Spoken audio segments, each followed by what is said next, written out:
السلام عليكم ورحمة الله وبركاته. في هذه الأيام المباركة ومع حلول عيد الفطر السعيد نزرع البسمة وننشر الفرح بين أهلنا وأحبابنا في غزة الصامدة، لأن العيد فرحة ولأننا نؤمن بأن السعادة تكبر حين نتقاسمها. نقوم اليوم السبت 29 مارس بتوزيع الكعك والحلويات على الأطفال والأسر المحتاجة ليكون عيدهم أكثر دفئا وسعادة.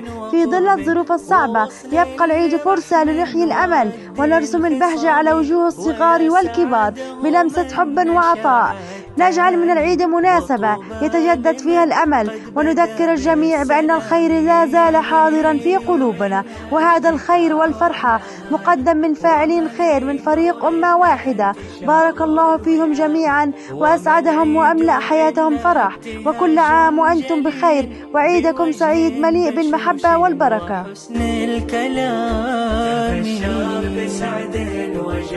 كل عام وانتم بخير. كل عام وانتم بخير. مقدمة من فريق أمة واحدة. دعواتك لهم. كل عام وانتم بخير.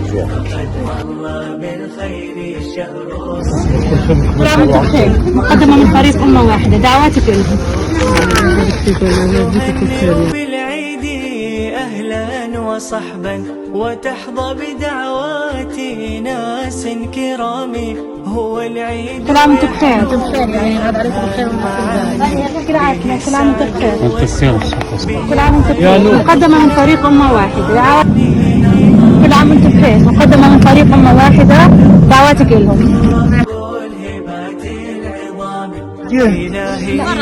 كل عام وانتم بخير. مقدمة من طريق أمة واحدة. دعواتك لهم. ربنا يجزيكم خير إن شاء الله جميعا.